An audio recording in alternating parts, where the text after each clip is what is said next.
नमस्कार, टीवी 45 देख रहे हैं आप। मैं हूं देवेंद्र कुशवाहा।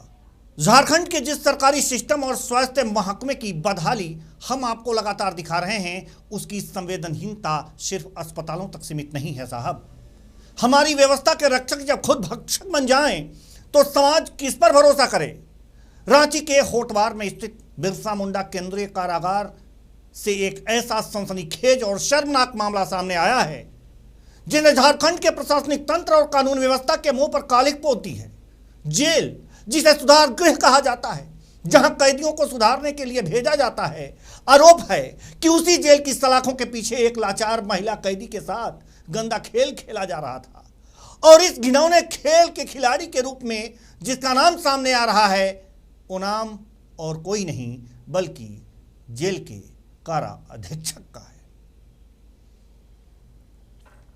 नेता प्रतिपक्ष बाबूलाल मरांडी ने मुख्यमंत्री हेमंत सोरेन को एक बेहद गंभीर और गोपनीय पत्र लिखा और साथ ही एक्स पर पोस्ट किया और सीधे तौर पर आरोप लगाया कि बिरसा मुंडा सेंट्रल जेल में बंद एक महिला कैदी का वहां के काराधीक्षक स्तर के अधिकारी द्वारा लगातार शारीरिक और मानसिक शोषण किया गया। बात सिर्फ यौन शोषण तक नहीं रुकी। दावा यह है कि यह महिला कैदी अब प्रेग्नेंट हो चुकी है।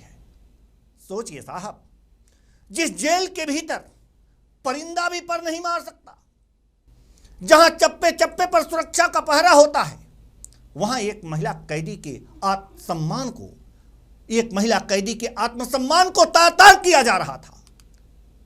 और जब यह पाप का घड़ा फूटा, तो अब इस पूरे मामले को दबाने के लिए ऊपर से लेकर नीचे तक प्रशासनिक स्तर पर फाइलें गायब की जा रही हैं।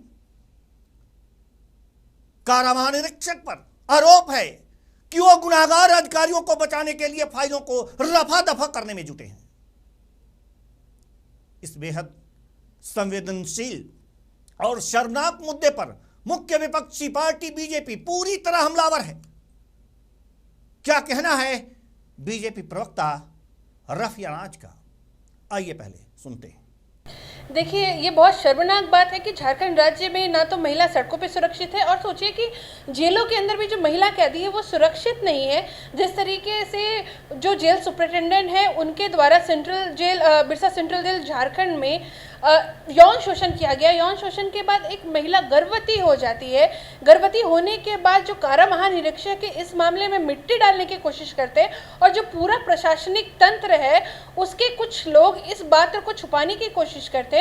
तो ये बहुत ही शर्मनाक, बहुत ही दयनीय बात है कि झारखंड आज किस राह पे जा रहा है। हमारी ये मांग है, यहाँ तक हमारे नेता प्रतिपक्ष आदरणीय श्री बाबूलाल मरांडी जी ने भी मुख्यमंत्री जी को चिट्ठी लेकर के ये मांग की कि जो जेल सुपरिटेंडेंट है उन्हें सस्पेंड किया जाए, और जो कारा महानिरीक्षक है उन्हें भी सस्पेंड किया जाए, और इस मामले में जितने भी संलिप्त अपराधी हैं, जितने भी संलिप्त जो भी प्रशासनिक तंत्र के लोग हैं, उनके ऊपर जांच कमेटी बैठा करके कड़ी से कड़ी कार्रवाई हो, और झारखंड राज्य में झारखंड सरकार ये सुनिश्चित करे कि बेटियां सुरक्षित हो, बेटियां को शिक्षा दिया जाए, बेटियों को एक खुशहाल जिंदगी दी जाए।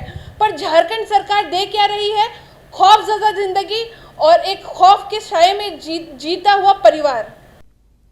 इस घटना से बड़े सवाल उत्पन्न हो रहे हैं, जिसके जवाब टीवी 45 को चाहिए, जो हम आपको ग्राफिक्स के माध्यम से आपके सामने रखते हैं। टीवी 45 के जो सवाल हैं, उसमें पहला सवाल, मुख्यमंत्री जी, जिस जेल की जिम्मेदारी आपके वफादार अधिकारियों के जिम्मे है, वह एक महिला कैदी के साथ ऐसा कुकृत्य कैसे हो गया? वहां एक महिला कैदी के साथ ऐसा कुकृत्य कैसे हुआ? सवाल नंबर 2, जेल में 24 घंटे सीसीटीवी कैमरे चलते हैं, सुरक्षा कर्मियों का पहरा होता है साहब।